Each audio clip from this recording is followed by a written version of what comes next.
খেলোয়াড়রা একটা সময় রিটায়ার করার পর তারা যেন পেনশন পায়, তারা যেন সরকারি ভাতা পায়, তার ব্যবস্থা আমাদের পার্টি তারেক রহমানের নেতৃত্বে বিএনপি ক্ষমতা গেলে আমরা এই ব্যবস্থা করব। এই 17-18টা বছর খেলাধুলা তো একটা রাজনীতিকরণ হচ্ছে, পলিটিক্যাল।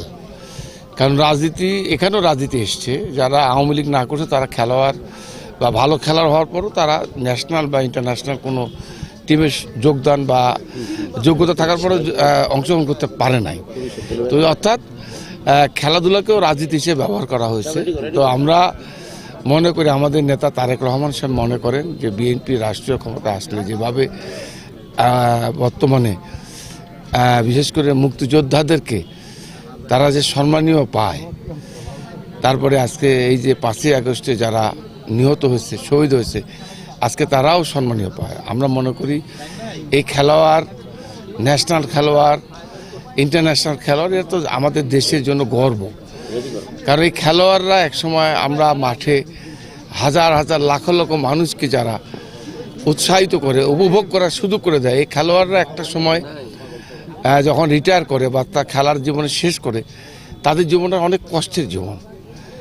এই কারণে আমাদের নেতা তারেক রহমান সাহেব মনে করেছে যে সানশাইন আটা ময়দা সুজি ভালোবাসায় তৈরি খেলাধুলাকে সবচেয়ে বেশি উনি প্রায়োরিটি দিয়েছেন।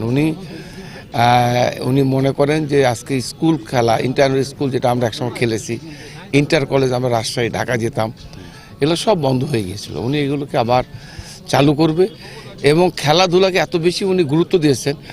একজন খেলোয়াড়, একজন ফুটবল ন্যাশনাল ইন্টারন্যাশনাল খেলোয়াড়, একজন ইন্টারন্যাশনাল খেলোয়াড় রিটায়ার করার হিসাবে এই খেলাধুলাকে উনি পেশা হিসাবে নেওয়ার জন্য সিদ্ধান্ত নিয়েছে। যেরকম একটা ব্রাজিল, আর্জেন্টিনা, সেখানে বাধ্যতামূলক খেলা।